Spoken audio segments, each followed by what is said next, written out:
Hola a todos, bienvenidos a este nuevo análisis a fondo. Hoy vamos a sumergirnos de lleno en un material que, literalmente, pone patas arriba las interpretaciones más populares sobre el fin de los tiempos. O sea, la fuente que estamos examinando no ve el capítulo 2 de la segunda epístola a los tesalonicenses como un misterio místico del futuro. Para nada. Lo trata como un verdadero caso sin resolver del primer siglo. Y les adelanto algo. El autor adopta un estilo súper investigativo, casi como un documental confrontativo, buscando desarmar pieza por pieza una narrativa que ha dominado por décadas. Así que prepárense, porque vamos a analizar toda esta evidencia tal y como la presenta el texto original. Comencemos. Y vaya que la fuente no se anda con rodeos. Arranca con una pregunta que engancha desde el primer segundo. ¿Hasta cuándo vamos a seguir engañando a la gente con la misma mentira futurista? Una apertura bastante audaz, ¿verdad? El autor nos señala que justo después del famoso capítulo 24 de Mateo, este pasaje de Segunda de Tesalonicenses es el favorito indiscutible de quienes sostienen una visión hacia el futuro. ¿Por qué? Pues porque habla del famoso hombre de pecado, de un anticristo y de una gran apostasía. Y claro, la fuente sostiene que estos conceptos se usan muchísimo para vender la idea de que todo esto aún está por suceder. Pero, y aquí viene lo interesante, el texto nos plantea que la fecha exacta en la que se escribió este documento original hace que esa postura sea, en sus propias palabras, extremadamente incómoda. Para entender bien el debate, miremos esta división central. Por un lado, tenemos la visión futurista, que es la que se acepta ampliamente en muchísimas tradiciones hoy en día.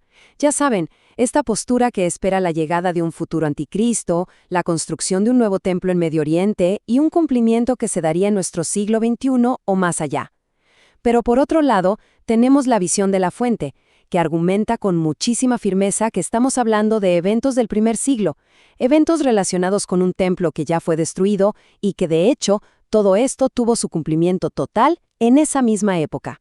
Entonces, vamos a desmenuzar exactamente cómo el autor defiende esta segunda postura, basándose pura y exclusivamente en la lógica y la historia. Bueno, para armar todo este caso, el punto de partida de la fuente es establecer la línea de tiempo literaria. Estamos hablando de que el apóstol Pablo escribió esta carta a los tesalonicenses más o menos en el año 50 después de Cristo. Y ojo, es absolutamente fundamental para el argumento del autor recordar que Pablo no estaba escribiendo un guión de Hollywood para nuestra época actual, estaba enviando correspondencia urgente a un grupo real de personas que vivían en Grecia en pleno Imperio Romano. El texto argumenta fuertemente que ignorar este contexto histórico del siglo I es sin duda el primer gran error que comete la interpretación tradicional moderna. Y aquí está el punto crucial. Todo radica en una frase súper específica que escribe Pablo. Y ahora, vosotros sabéis qué es lo que lo detiene. El autor de nuestro material se detiene en estas dos palabras, vosotros sabéis, y lo hace para subrayar algo verdaderamente monumental. Fíjense, Pablo les está diciendo a sus lectores que ellos, en su tiempo presente, ya sabían lo que estaba pasando. Ellos sabían perfectamente quién o qué estaba frenando a este hombre de pecado. O sea, esto no era un misterio codificado, esperando que alguien lo descifrara milenios después. Era una realidad palpable, cotidiana y súper conocida para esos destinatarios originales. Lo que nos lleva directamente a una deducción lógica e ineludible. Piénsenlo bien. ¿Cómo es posible que una iglesia en Grecia, viviendo en pleno siglo I, supiera la identidad de un supuesto anticristo que iba a aparecer recién 2000 años después, en el siglo XXI? El texto fuente califica esta idea, sin pelos en la lengua, de completamente absurda. El gran argumento aquí es que si le aplicas un retraso de 2000 milenios a un mensaje que dependía exclusivamente del conocimiento actual de una audiencia antigua, bueno, rompes por completo las reglas básicas de la comunicación. Si Pablo les dijo, ustedes saben, es porque la amenaza ya estaba asomándose en su propio horizonte histórico. Ahora entramos en lo que la fuente define como el enigma del templo. Esta es una pieza clave del rompecabezas. La carta original dice que este hombre de pecado se sienta en el templo de Dios, haciéndose pasar por Dios. Entonces el autor lanza otra pregunta súper incisiva. ¿En qué templo se podía sentar alguien en el siglo I? La respuesta histórica es más que evidente, en el templo literal de Jerusalén.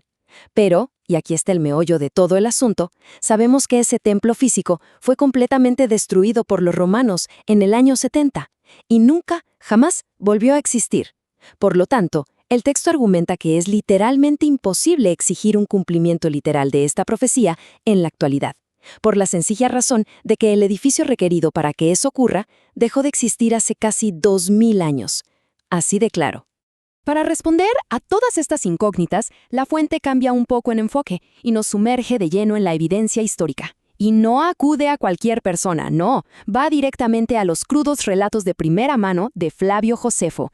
¿Quién era Josefo? Pues un prominente historiador del siglo I y, lo que es aún más importante, un testigo ocular de los horrores que ocurrieron durante la guerra judeo-romana. El autor utiliza todos estos registros de Josefo para demostrarnos que esta profecía no estaba flotando en la nada, sino que se alinea de una manera asombrosa y bastante trágica con hechos históricos ampliamente documentados.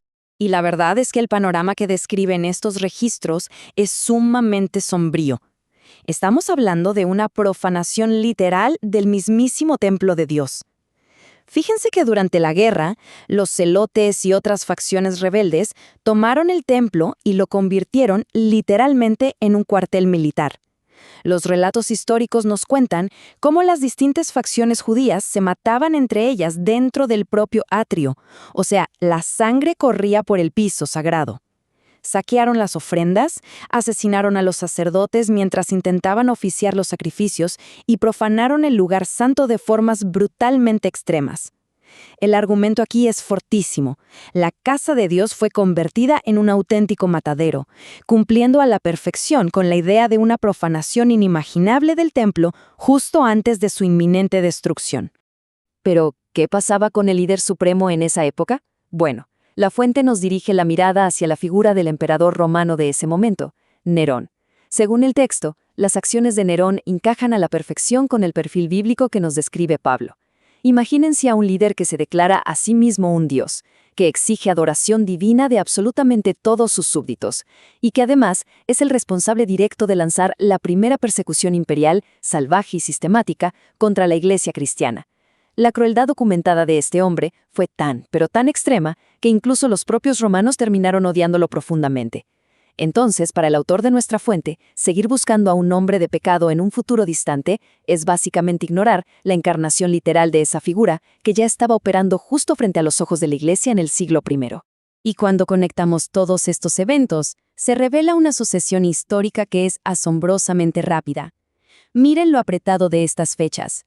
Alrededor del año 50, Pablo escribe esta advertencia a los tesalonicenses. Apenas 18 años después, en el año 68, la tiranía de Nerón culmina con su suicidio en medio de un caos político total. Y escuchen esto, solo 2 años después, en el año 70, el ejército romano arrasa con Jerusalén y destruye completamente el templo. La fuente utiliza esta cronología tan ajustada para argumentar que estos eventos bíblicos e históricos no están separados por milenios, para nada. Estallaron en una sucesión rápida, inmediata y devastadora, encajando exactamente en el marco de tiempo de esta audiencia original. Teniendo toda esta enorme cantidad de evidencia histórica sobre la mesa, entramos en la recta final de nuestro análisis para evaluar las conclusiones del autor. Y la gran pregunta que se plantea ahora mismo es esta. ¿Estamos leyendo una profecía antigua que simplemente falló y nunca se cumplió? ¿O estamos, en realidad, leyendo un registro de historia que ya fue cumplida a la perfección? Es un cambio de paradigma masivo que la fuente nos invita a considerar seriamente, cuestionando si la visión moderna y popular que tenemos de estos textos es realmente la correcta. Para sustentar este cumplimiento, el autor vuelve a citar las mismísimas palabras de Pablo. Él escribió que «El Señor destruirá al inicuo con el resplandor de su venida». Ahora, la fuente argumenta que esto no nos está hablando necesariamente del fin del universo físico, como muchos asumen, sino del juicio definitivo de Dios, o sea, una venida en juicio. Y según el texto que analizamos, este juicio definitivo llegó implacablemente, con una fuerza totalmente devastadora sobre Jerusalén y sobre todo el sistema del templo poco después de la muerte de Nerón, cerrando para siempre esa era a través del poderío del ejército romano tal y como fue profetizado. Así que llegamos a la tesis climática de nuestra fuente, y es una frase para enmarcar. El lente falló, no la profecía. El autor nos hace un llamado bastante directo a la honestidad intelectual. Él sostiene con total firmeza que las profecías originales de Jesús y de Pablo fueron perfectamente exactas. Ellos dijeron que estas cosas iban a suceder muy pronto para esa generación en particular, y, según los registros históricos, eso fue exactamente lo que sucedió. Según la postura de la fuente, el error no está en la Biblia. El error radica en la tradición moderna de interpretar estos textos a través de unos lentes futuristas que, históricamente y por mero contexto, el texto original jamás tuvo. Para terminar nuestra exploración de hoy, la fuente nos deja con una reflexión bastante provocativa. Después de ver todo el contexto de la época, la lógica de la comunicación, el enigma del templo destruido y esos desgarradores registros históricos, el autor nos lanza la pregunta final: ¿quién se equivoca realmente? ¿Acaso fue Pablo por decirle a la gente del siglo I que estas cosas pasarían en su tiempo? ¿O tal vez es una tradición contemporánea que sigue esperando a un anticristo que no llega para sentarse en un templo que ya no existe? Como decíamos, es un cambio de paradigma gigantesco. La invitación está sobre la mesa. Analicemos toda esta evidencia, sopesemos la historia frente a las tradiciones que conocemos y saquemos nuestras propias conclusiones. Muchísimas gracias por acompañarnos en este análisis a fondo y hasta la próxima.